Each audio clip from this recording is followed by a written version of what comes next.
Hai, hello, Assalamualaikum warahmatullahi wabarakatuh. Anda bersama saya, PLF Asni. Okey, so hari ini saya keluar dalam satu program yang digelar Buar Bicara Community Bijak Fikir. Okey, so hari ini saya tidak keseorangan. Saya di sini dengan seorang individu yang sangat hebat, okey, dalam bidang kaunseling pelajar. Alright, so cikgu, boleh tak sedikit cikgu perkenalkan diri cikgu? Okey ya, terima kasih Ustaz Asni ya. Saya Cikgu Nurhaiza binti Cik Mat. Saya mengajar di SMK Ceras. Mhm. Pengalaman saya di dalam perkhidmatan bimbingan dan kaunseling selama 20 tahun ya. Dan saya juga merupakan seorang kaunselor berdaftar yang menerima perkhidmatan bimbingan dan kaunseling bukan sahaja daripada murid-murid sekolah, malahan juga kepada komuniti. Okey, so wah, sangat banyak pengalaman cikgu kan dalam bidang kaunseling. So InsyaAllah. cikgu, hari ni sebenarnya kita ada satu topik yang kita nak bawa, kita nak bantu ibu bapa dekat luar Mhm. sana, nak bantu sesiapa yang memerlukan kan. So Mhm. ceritanya ataupun topiknya tentang memahami psikologi remaja. Mhm. So topik ni agak berat bagi kami. Jadi kita Mhm. nak pakar dalam bidang tu sendiri yang terangkan apa itu sebenarnya psikologi remaja ni cikgu? Boleh kita bantu ibu bapa kat luar sana? InsyaAllah. Okey, terima kasih Ustaz Azmi ya. Okey, daripada aspek psikologi remaja, pertama sekali kita mesti tahu umur berapakah yang kita akan tergolongkan murid-murid ini ya. Kalau macam dari segi WHO mengatakan bahawa individu yang pertama kali menunjukkan tanda-tanda seksual sekundernya sehingga mencapai kematangan seksual itu kita panggil remaja ya. Remaja, Dan okey. dia mengalami perkembangan psikologi dari pola identifikasi kanak-kanak hingga menjadi dewasa. Kita tahu identifikasi dari situ, kita tahu inilah kanak-kanak kita tengok. Begitu situ dah remaja, dia ada identifikasi dia ya. Dan yang penting sekali adalah fasa perkembangan remaja ini kalau menurut WHO ya, berumur Mhm. antara 10 hingga 19 tahun. Jadi dari segi fasa perkembangan remaja, awal remaja ialah 10 hingga 13 tahun, 10 hingga 13 tengah tahun. remaja ialah 14 hingga 17 tahun, manakala akhir remaja ialah 18 hingga 21 tahun. Ia menunjukkan bahawa remaja ini banyakkannya di mana? Di sekolah. Itulah dia remaja yang perlu Okey. kita tangani. Okey, faham. So Mhm. dekat sini kita nampak banyak apa ni ada fasa-fasa juga cikgu kan? And Ya, banyak dia buat fasa-fasa. okey okey, faham okey. Mhm. Jadi dari situ ya, apa yang berlaku adalah apabila kanak-kanak itu berubah menjadi menghadapi melalui fasa-fasa tersebut, Mhm. ada perubahan-perubahan yang berlaku pada setiap fasa tersebut, iaitu perubahan dari aspek fizikal ya. Dulu rendah, sekarang dah tinggi ya. Dulu Okey. tak ada janggut, licin di muka kan. Sekarang Betul mungkin dah ada betul. jerawat, dah ada misai ya. Macam tu dari segi fizikal. Mhm. Dan dari aspek pemikiran dan dari aspek emosi dan juga kelakuan. Jadi Mhm. kat sini ya, saya akan menerangkan bagaimana perubahan dari aspek pemikiran ya. Dari Mhm. segi aspek pemikiran, kemahiran kognitif, maksudnya kemahiran dia berfikir tu Okey. semakin meningkat, iaitu dulu persepsi. Mungkin dia nampak dulu macam orang jual, orang tengah makan, ada kata, mak kenapa budak tu miskin, mungkin dia makan roti je kan. Dia tak boleh Mhm. nak fikir bahawa budak itu makan roti sebab nak berkhasiat ke, ataupun Okey, budak tu faham. makan roti sebab memang budak tu suka makan roti ya, contohlah macam tu Oh, ya. faham. Okey. Mhm. Mhm. Tetapi bila semakin remaja, dia dah memberi makna terhadap apa yang dilihat. Katakan dia nampak orang tu makan roti. Mungkin dia akan fikir, oh orang ni makan roti hari-hari sebab dia suka makan roti. Okey, orang ni makan roti hari-hari sebab mungkin dia nak diet. So dia ada banyak dah persepsi tu dah makin bertambah. Macam Perspektif tu. dia pandang pun dari sudut berbeza. Ya, dia pandangan dia Okey, pun dari segi berbeza. Maksud dari faham. segi proses berfikir dia tu telah Mhm. menuju daripada konkret kepada abstrak. Dia dah boleh memikirkan Oh, perkara-perkara yang lain macam tu. Okey. okey, faham. Dan perubahan emosi. Remaja dia mudah ada emosi kerana bahagian Mhm. otak dia iaitu kita panggil sistem limbik dia masih Mhm. mengawal emosi ya. Maka remaja sering berfikiran tidak rasional macam tu. I see. Dan dia mengalami perubahan hormon yang tidak menentu yang menyebabkan akan mempengaruhi juga pada emosi dia ya. Macam tu. Okey, so cikgu dekat Okey. perubahan emosi tu cikgu saya nak sentuh sikit sebenarnya.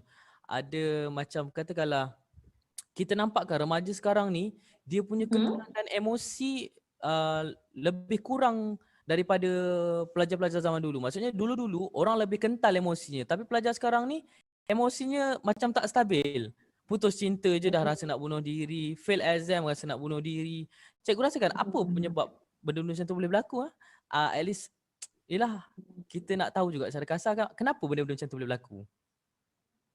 Okey, mungkin remaja dulu mereka lebih terdedah dengan interaksi dengan manusia, ya, interaksi dengan ahli keluarga, dan mereka banyak aktiviti-aktiviti yang tidak memerlukan mereka seperti sekarang terperap saja, ya. Macam sekarang ni kita banyak segala-galanya di hujung jari. Betul. Tidak perlu untuk kita keluar rumah, segala-galanya kita boleh berinteraksi, ya, dengan dengan begitu mudah, ya. Jadi mereka tidak mempunyai rangkaian jaringan dengan persekitaran, ya. Kemudian dari segi hubungan, kalau macam dulu masa kita zaman-zaman kita panggil, kita ada era sekarang kita panggil kanak-kanak remaja ni ialah remaja kita panggil alfa, ya, macam tu.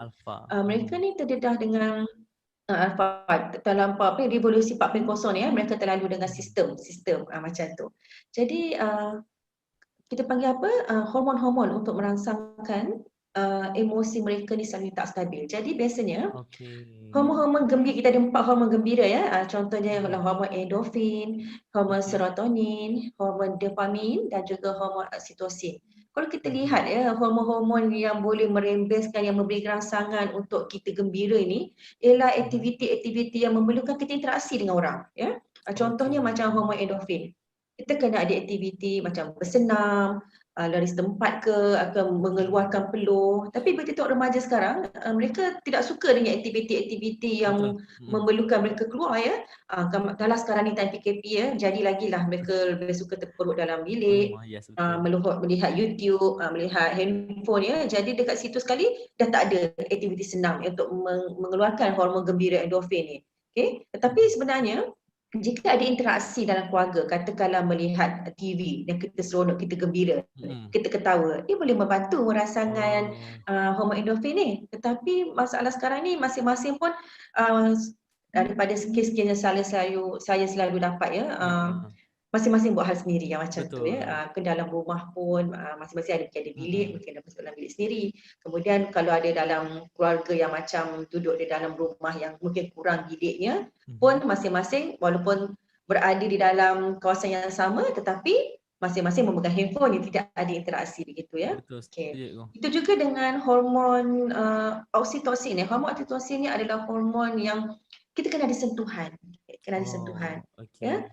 Sentuhan, kalau macam dulu kan kita bermain, kita sentuh, kan kita bersentuh dengan adik-beradik, kan. Kalau kita nak keluar rumah pun kita sentuh ibu bapa kita bersalam, kan. Jadi sekarang ni dahlah kurang perkara-perkara itu kita buat, ya, sebab kita tidak banyak aktiviti yang melibatkan sentuhan, ya, dengan adik-beradik pun, kan. Perakuan lah, ya. Kalau dulu macam kita main galah panjang ke, main aktiviti kejar-kejar ke, kan, tangkap-tangkap macam tu, kan. Rasanya sekarang macam jarang dah nampak. Kan, rasanya jarang dah nampak main tangkap-tangkap tu, tangkap dalam handphone je, tangkap-tangkap macam tu, kan. Jadi bila tidak ada sentuhan, tidak ada aktiviti yang memerlukan interaksi tubuh ni seperti bersalam, ya, jadi ia menyebabkan rasa dicintai, rasa disayangi itu pun semakin kurang, ya, macam tu. Jadi biasanya apa yang saya selalu cakap dengan ibu bapa, ya, walaupun kita dalam PKP ini, jadi amalkan juga setiap hari, kan. Memanglah dah tak pergi sekolah, tapi pagi-pagi kalau rasa macam anak-anak yang rasa macam kurang, ya, kurang perhatian tu, kita peluk, kita salam, kita cium sebelum tidur ke, ya, macam tu. Dan kemudian satu lagi adalah hormon serotonin, ya. Hormon serotonin inilah hormon yang di mana ia akan dirembeskan keluar sekiranya kita merasa gembira, bahagia bila kita bantu orang lain dan kita ada interaksi dengan orang lain, ya, macam tu. Jadi remaja sekarang ni sepatutnya kita kena banyak menggalakkan mereka untuk buat aktiviti kebajikan, aktiviti civic, kan, macam tu. Katakanlah macam angkat sampah, nampak sampah tepi jalan angkat, ya. Tapi benda-benda ni memerlukan kita memupuk sifat-sifat nilai-nilai sasiah tu pada murid tu, barulah remaja itu merasakan bahawa apa yang dia buat itu adalah sesuatu yang memberikan manfaat pada orang lain. ya, dan tidak mementingkan diri sendiri. Dan jadikan perkara ini bila kita sentiasa berinteraksi dengan orang dan kita membantu pula orang lain, ia akan menyebabkan hormon serotonin akan dirembeskan. Bermaksudnya kita gembira bila kita dapat membantu orang lain. Jadi biasanya saya akan kata dengan murid saya, bila berada di rumah, cubalah juga kamu bantu membasuh pinggan, sampah-sampah tu kita kutip Tolong kan. kemas, yes. Tapi kadang-kadang murid ni kata, diorang kena lagi marah ataupun tidak siapa pun menghargai mereka. Itu sebenarnya ada kaitan pula dengan satu lagi hormon, iaitu hormon dopamin. Ya, Okey. sebab tidak ada penghargaan tentang apa yang kita buat. Ya, mungkinlah kalau dia pergi sekolah kadang-kadang kan apa yang kita buat tu, kau handsome lah hari ni, kau pakai baju cantik lah hari ni, kau kemas lah. Kadang-kadang kawan-kawan kita suka musik macam tu kan. Betul. Tapi bila kat rumah, dah lah kena terperap kan, terperuk kan. Biasanya ayat-ayat antara adik-beradik ni pun kadang-kadang, kau Kasar. ni selekeh lah macam kan. Kau ni tak mani daripada. Jadi Betul. macam penghargaan itu kurang. Lepas tu bila dah tolong buat aktiviti kat rumah pun, katakanlah ibu dia macam tidak approve lagi. Kenapa ni? Sepah-sepah lagi. Padahal mungkin dia baru sapu. So dia rasa macam tidak gembira lah, tidak gembira. So, jadi dalam fasa remaja ini kita masih lagi memerlukan perhatian sebab dia beralihan daripada kanak-kanak yang mana sepenuh perhatian kita bagi. Perasan tak ya? Betul. Kalau anak kita masa kecil tu tiba-tiba jatuh, kita terus lari. Kenapa jatuh ke apa kan? Tiba-tiba bila dia semakin meningkat remaja, masuk darjah 5, darjah 6, tingkatan 1, kita dah tak tanya dah, dia jatuh kita macam okey, macam tu dia kadang-kadang kita tahu dia boleh bangun, dia boleh bergerak sendiri. Jadi bagi remaja ni pula, masa awal remaja dia merasakan bahawa dah tak sayang ke? Dah tak tanya ke? Nampak tak? Macam itulah, mungkin dari situlah mungkin konfliknya antara pemikiran yang remaja fikir dengan apa yang ibu bapa fikir. Faham. Okey. Lebih jelas. Okey. Kemudian dari segi perubahan kelakuan ya. Okey, remaja ni mengalami krisis identiti. Sebab dia tercari-cari identiti yang baru kerana perubahan fizikal, pemikiran dan emosi dia ya. Identiti dia macam dewasa, dia nak berlagak macam orang dewasa tetapi dia belum matang. Jadi sebab itulah masa dia nak mencari, kita panggil krisis identiti sebab dia cuba mencuba. Mungkin dia pakai baju macam style Korea macam okey pula kan. Okey, Tiba-tiba faham. kawan suka pula kan. Kemudian dia nak try satu fashion pula. Tiba-tiba mak ngaya dia kata, kenapa macam tu? So dia pun confused. Lepas tu tidak ada pula aktiviti interaksi bimbingan daripada orang dewasa untuk mengatakan okey ni bagus tapi kita bimbing. Okey, faham betul. Bukan kita terus reject. Bila kita reject terus, dia akan menyebabkan dia rasa bahawa tak ada siapa faham, dia rasa macam dia dah besar tapi kenapa banyak halangan, macam tu ya. Tu maksud dia. Okey, kedua mengambil risiko. Remaja dia cenderung membuat keputusan yang menyebabkan risiko yang tinggi. Kenapa? Sebab dari satu kajian kemahiran membuat keputusan dalam kalangan pelajar iaitu remaja sekolah ini adalah sangat sederhana. Sederhana bukan tinggi, sederhana. So daripada kemahiran membuat keputusan, kita ada 5 iaitu kemahiran mendefinisi masalah, kemahiran menjana alternatif, kemahiran menyemak risiko, kemahiran memilih alternatif dan kemahiran menilai keputusan. Jadi kalau kita tengok daripada graf ni, kemahiran mendefinisi masalah, menjana alternatif. Alternatif banyak. Sebab itu kalau kadang-kadang kan bila kita tegur seorang remaja tu macam-macam dia bagi kat kita kan kadang macam ni lah kita cakap dia cakap B. Sebab apa? Sebab dia banyak sangat alternatif. Okey, faham. Itu memang dibuktikan betul. Dia banyak sangat alternatif. Tetapi paling lemah kemahiran menyemak risiko.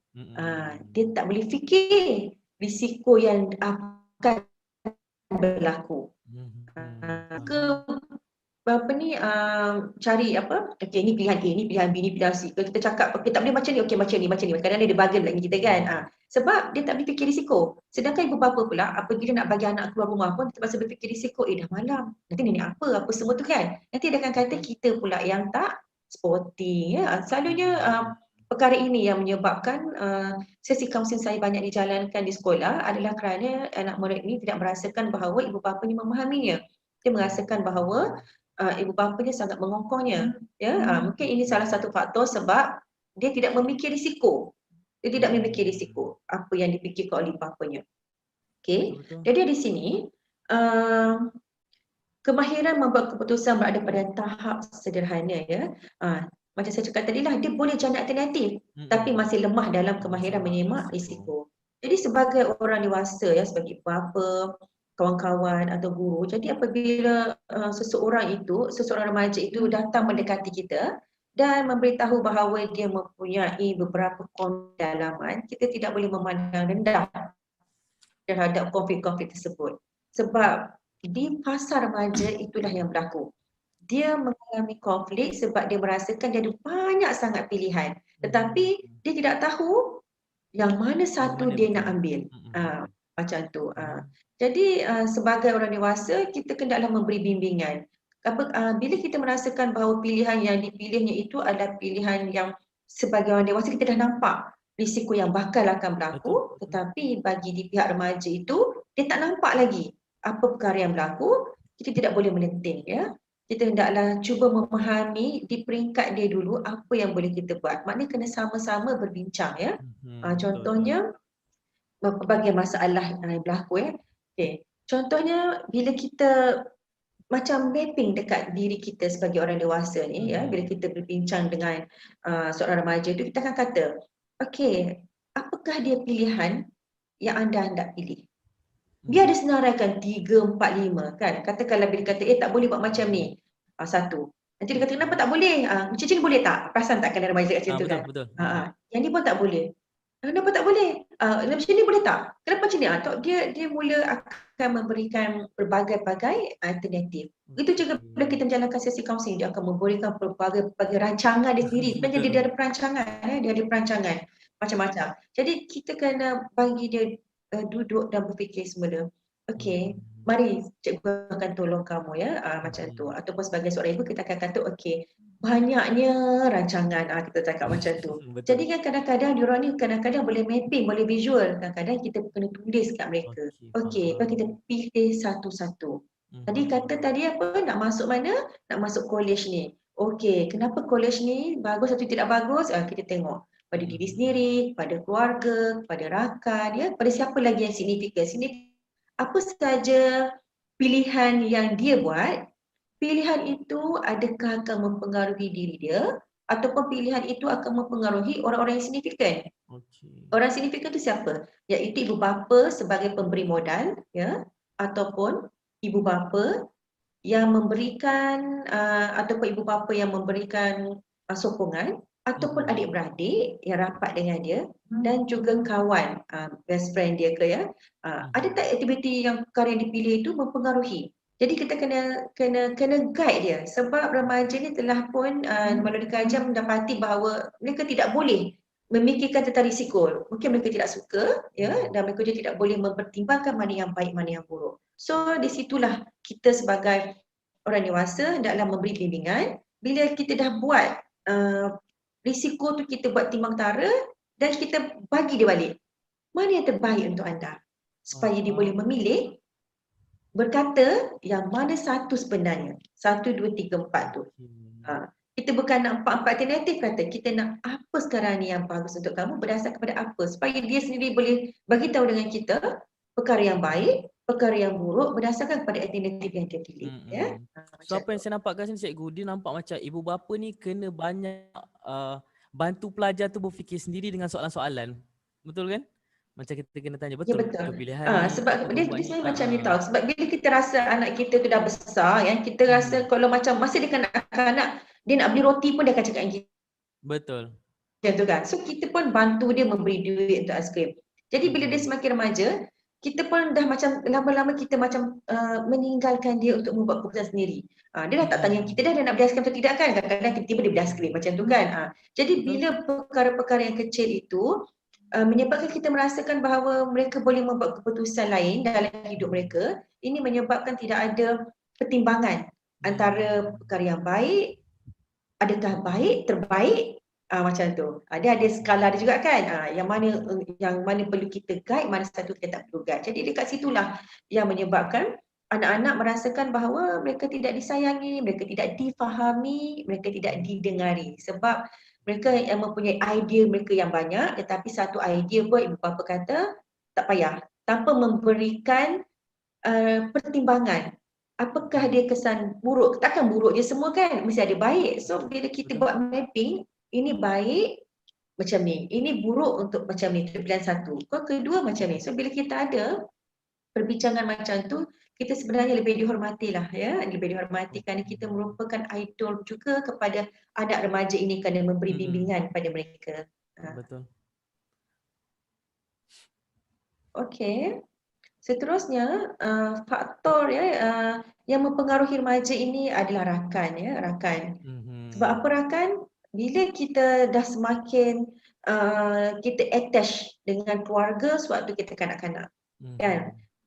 Tapi apabila kita semakin meningkat remaja, kita semakin meninggalkan bonding keluarga itu sebab kita dah attach dengan kawan-kawan. Sebab apa? Sebab kawan-kawan lebih lama bersama dengan kita. Betul. Jadi kita lebih buat apa-apa, remaja ni kalau nak buat apa-apa, dia nak apa yang dia buat tu diiktiraf oleh kawan-kawan dia sendiri. Maknanya macam jadi role model lah. Maknanya katakanlah dia suka cerita hantu lah contohnya kan. Jadi dia akan cari kawan-kawan yang suka cerita hantu juga. Untuk apa? Untuk bersama dengan dia. Katakanlah dia suka cerita layan ceritanya Bollywood aja. So dia lebih suka tertarik dengan kawan-kawan juga bercerita dengan pasal cerita Bollywood. Macam tu. Jadi semakin lama interaksi perbualan dia dengan keluarga dia sendiri yang tidak mempunyai ciri-ciri yang dia suka tu akan semakin lama semakin renggang. Di situlah konflik yang mula berlaku ya. Okey. Dan satu lagi adalah faktor yang mempengaruhi psikologi remaja juga adalah keluarga. Ibu bapa, adik-beradik dan saudara mara. Maknanya selagi hubungan bonding dalam rumah, pertama dalam rumah lah. Sebab kita 24 jam kan akan berinteraksi dengan orang-orang di dalam rumah. Maknanya di mana remaja itu dibesarkan. Jika hubungan di dalam rumah, persekitaran dalam rumah adalah persekitaran yang nyaman, damai, dia akan mempengaruhi psikologi remaja itu juga, emosi dia juga untuk berada dalam keadaan yang aman damai.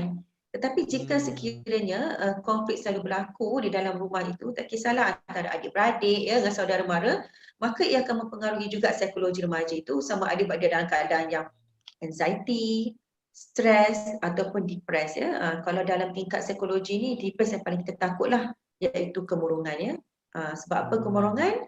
Sebab bila dah kemurungan, dia dah tak attach, dah tak connected dengan dunia sedar dia. Dia dah berada dalam alam dia sendiri. Macam tu. Macam tu Dan kemudian media sosial. Okey, memang sekarang ni abad awal tahun 2020 ni kan ya, SARS ni kan. Media sosial ni sangat memainkan peranan penting. Saya rasa dah bukan penting, dah sangat penting saya rasa ya. Jadi kalau tak ada telefon tu satu hari pun mencari. Bukannya mencari sebab nak telefon mak bapak ke kan. Dia mencari sebab dia nak tengok media sosial. Nak up status apa hari ni. Nak tak like apa hari ni. Nak tengok ataupun kadang-kadang dia stalk orang. Oh macam ni rupanya kawan aku macam dia mesti nak tengok sesuatu kan. Dan media sosial ini sangat mempengaruhi psikologi remaja lah untuk bagaimana dia nak bertindak balas, untuk bagaimana dia nak bertingkah laku dalam persekitaran. Okey. Jadi dekat sini saya nak kongsikan bagaimana kenapa psikologi remaja ni juga berada dalam keadaan yang tidak rasional. Kadang-kadang kita kata fikir macam tu pun tak boleh kan, kadang-kadang kita rasa macam tu kan. Sebab memang remaja ini kebanyakannya memang tidak berada dalam keadaan yang rasional. Fikiran mereka itu sendiri menyebabkan mereka tidak boleh berfikir dengan rasional ya. Contoh berfikiran rasional, tidak rasional adalah pertama berfikiran hitam putih. Kalau kata ya, tidak macam tu. Kemudian mengeneralisasi berlebihan. Kita kata itu pun lambat buat kerja. Tiba-tiba kan dia rasa macam sentak ya. Lepas tu dia kata tahulah aku ni dah lah bodoh, lembab pula, atau dia pula yang lebih-lebih. Padahal Menambah-nambahkan. mungkin ayat adik dia masa ketika tu kenapa lambat buat kerja kan macam tu. Tapi dia jenis berlebih-lebihan. Faham. Ketiga, fokus negatif. Kemudian keempat, menolak secara positif. Maksudnya kat sini kadang-kadang kita puji kan, katakanlah bila kita lama-lama kita puji, cantiknya baju kamu beli kat mana?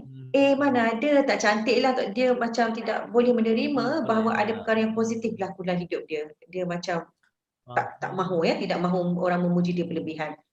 Kemudian terlalu cepat mengambil keputusan, berfikir berlebih-lebihan, penyataan semestinya, sepatutnya, kemudian melabel negatif dan juga menyalahkan personal.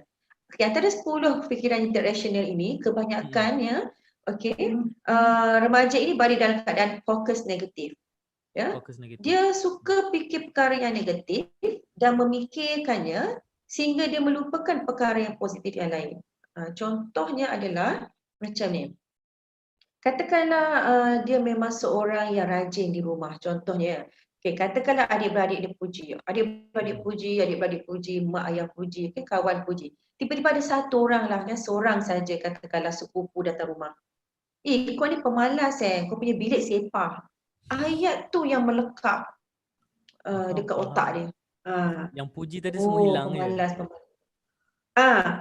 Yang 9 orang cakap yang bagus tu, dia macam tak masuk di dalam dia punya jiwa dia.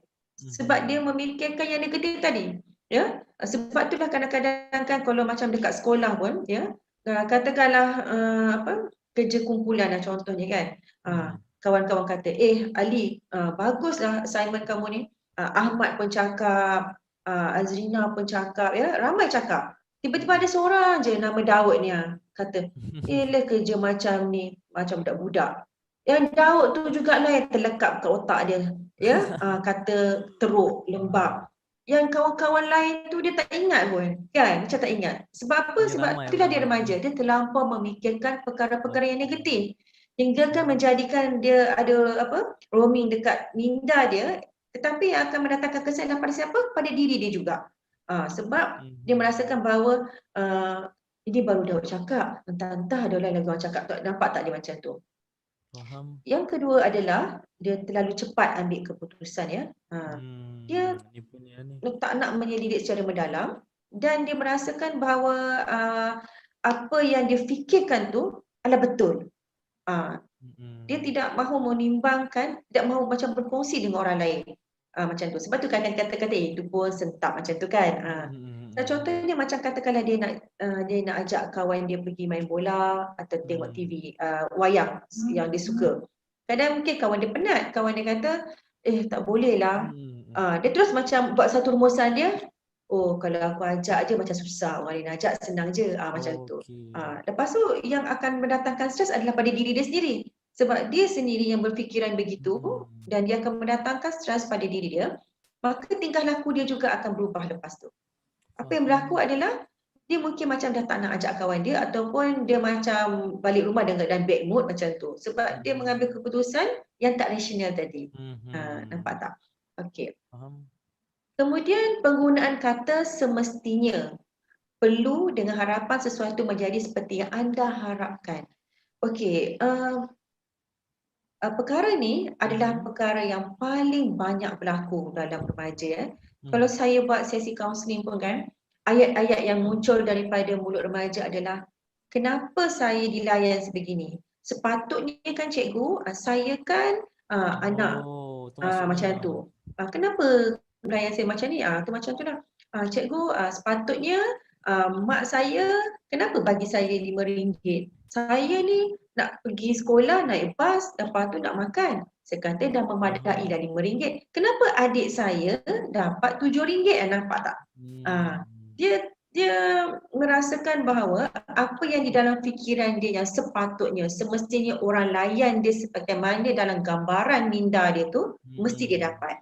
So ini menyebabkan dia tidak mahu menerima alasan apabila katakanlah kita kata adik anda kan budak sekolah rendah, manalah reti macam lapar, sentiasa lapar lah contohnya kan, tiba-tiba nak makan aiskrim, tiba-tiba nak makan roti, tiba-tiba nak makan nasi, mungkin mak bagi lebih. Kamu dah boleh berfikir, okey ini apa ni, tadi dah takkan nak makan aiskrim kan, makanlah apa ni, makanan yang berkhasiat. Jadi boleh dah cukup. Dia tidak mahu menerima perkara-perkara macam tu. Contohnya juga macam perkara seperti layanan antara kawan-kawan. Cikgu, sepatutnya cikgu tak bolehlah layan ahli seorang je. Kenapa dia tak layan saya macam tu? Nampak tak? Jadi pernyataan semestinya sepatutnya ni memang selalu dalam dalam perkhidmatan bimbingan dan kaunseling yang dijalankan sesi-sesi kaunseling, ini adalah satu kita panggil stigma yang memang melekat ke otak dia tu, menyebabkan dia merasakan bahawa dia tidak patut diperlakukan sedemikian. So dekat sinilah peranan kita sebagai orang dewasa, kita memberikan rasional. Sebab dia pun dah kurang rasional tadi kan, kenapa perkara ini berlaku, supaya dia ada banyak alternatif. Dia akan bercakap-cakap juga alternatif, dan kita akan membawa dia, memandu dia semula mengapa perkara ini berlaku ya. Macam tu. Okey. Jadi biasanya kalau dalam sesi kaunseling saya akan memberikan satu latihanlah kepada murid-murid ini, bagaimanakah pemikiran yang rasional yang sepatutnya keluar dengan memberikan contoh-contoh kes supaya dia tahu bahawa apa yang dia fikirkan itu sebenarnya bukanlah perkara yang ada di dalam diri orang yang dia sakit hati tu. Kan macam contoh dia kata, mak saya ni tak adil kan, sebab melebihkan adik saya. So kita akan latih bagaimana pemikiran itu adalah suatu pemikiran yang tidak rasional, kerana ibunya sebenarnya tidak memilih kasih pun ya. Cuma kita kadang-kadang kita letak keadilan tu di tempat yang berbeza ya. Macam tu. Okey. So kadang-kadang kalau untuk kes-kes yang mana remaja itu langsung tidak mahu memikirkan perkara-perkara yang positif pada diri dia, sebab dia merasakan bahawa dia memang seorang yang suka menyusahkan orang, tak kisahlah menyusahkan adik-beradik ke ya, menyusahkan ibu bapa dia ke, kita terpaksa ajar dia tahu cara-cara bercakap positif setiap hari yang kita panggil journal harian positif. Cakaplah apa dia. Katakanlah hari ini saya dapat menyiapkan sarapan untuk adik-beradik saya ya. Kenapa kena sebut? Sebab kita kadang-kadang bila kita tak sebut, kita mengharapkan orang bercakap macam tu dengan kita, sedangkan kita tak dapat, kita akan merasakan bahawa sepatutnya orang puji saya tapi saya tak dapat. Jadi saya sedih macam tu, nampak tak? Sedangkan perkara itu kalau dah tak dapat, kita kena tanam, kita kena sejahterakan diri kita balik dengan sayang pada diri sendiri dulu. Cakap perkara-perkara yang positif kepada diri sendiri dulu. Saya gembira sebab saya dapat menyiapkan sarapan untuk saya makan dan juga pada adik-beradik saya makan. Nampak tak? Ada makna patut gembira. So perkara-perkara yang positif ini kita kena tanamkan dekat diri remaja itu supaya dia dapat berkembang menjadi seorang yang sejahtera dari segi emosi dan juga dari segi tingkah lakunya. Jadi bila kita abaikan perkara-perkara macam ini, dahlah tak ada pengiktirafan pada apa yang dia buat dan tidak ada interaksi, dia semakin membenci semua orang dan dia semakin membenci diri dia ya. Jadi untuk kita tune balik remaja yang mempunyai masalah dari segi emosi ni untuk berkembang, kita akan suruh tanamkan pada diri dia setiap hari perkara-perkara yang baik yang berlaku dalam kehidupan harian dia dulu ya. Macam tu. Okey. Saya rasa itu saja saat ni. So basically banyak cikgu yang cikgu kongsikan kepada kami. So sedikit sebanyak, saya rasa banyak bukan sedikit, ibu bapa memang boleh ambil beberapa poin tadi, ada banyak sebenarnya poin yang penting. So ibu bapa sebenarnya boleh praktikkan apa yang cikgu sampaikan tadi kan di rumah, macam naikkan hormon gembira tu, boleh kekalkan bersalaman walaupun tak ke sekolah. Benda-benda macam tu saya rasa parents boleh take note. Walaupun nampak kecil tapi dia sebenarnya bagi efek besar cikgu kan. Sebab dia berkaitan dengan hormon, lepas tu kembali pada emosi pelajar, buatkan stabil tak stabil dan sebagainya.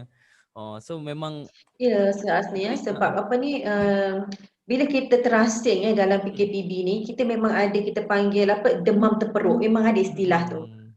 Terperuk. Sebab tak ada siapa pun yang suka terperuk kan. Jadi bila dalam kita terperuk ni, kita kena sama-sama mensejahterakan orang-orang dalam rumah. Macam tu, bersama-sama. Supaya semua orang dapat sejahtera dengan cara-cara yang saya sebut tadi, itulah yang interaksi. Tak boleh keluar rumah, jadi kita kena berinteraksi dengan ahli-ahli keluarga ya. Jangan lupa bersalaman, berpelukan setiap hari juga. Okey, itu sebenarnya sikit sebanyak dah menjawab dah sebenarnya. Macam mana kita nak bagi anak dengan ibu bapa ni semakin rapat kan.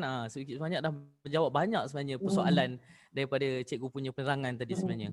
Okey, cikgu, sebelum tu saya nak tanya cikgu dulu. Apa nasihat cikgu kepada ibu bapa agak-agak maksudnya ialah kita tahu pelajar takkan ke sekolah sampai bulan 1 kan. Ada yang bulan 3 lagi sambung. Apa yang perlu parents fokuskan, apa yang parents perlu buat agaknya di rumah supaya tak adalah isu macam akan ada satu soalan saya akan tanya cikgu lagi. Isu dia agak pelik sikit bagi saya tapi berlaku sebenarnya. Alright, saya dapat pada satu student saya sebenarnya. Soalan dia bunyi macam cikgu. Cikgu boleh kaitkan dengan soalan tadi. Dia kata dia duduk dekat rumah dengan ibu bapa. And then apa yang dia buat, dia rasa macam mak ayah dia tak kena je apa yang dia buat. Sedangkan dia kata kat sini kadang-kadang dia baru je main handphone. Ini kes betul berlaku kat saya cikgu. Saya just ambil daripada soalan student saya. Kadang-kadang saya baru je ambil pegang handphone. Sebenarnya sebelum tu saya dah study. Tapi time saya pegang handphone tu lah saya punya mak masuk. Terus kena marah. Time tu saya down sangat-sangat, dia kata kat saya macam tu. So cikgu kan, daripada sini kita nampak banyak isu boleh berlaku sebenarnya kalau duduk serumah ni terlalu lama. Lagi-lagi ibu bapa akan rasa macam anak tu tak buat apa-apa, tak belajar, akan rasa timbul rasa marah ibu bapa kat situ. Jadi cikgu macam mana cikgu nak bagi kes-kes macam ni berkurang? Okey, terima kasih ya.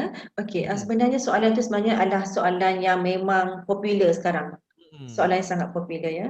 Sebab pertama, apabila 24 jam anak di rumah bersama dengan satu keluarga, barulah ibu bapa dapat mengenal apa aktiviti anak di rumah. Dan begitu juga anak dapat mengenal apa ni aktiviti ibu bapa di rumah.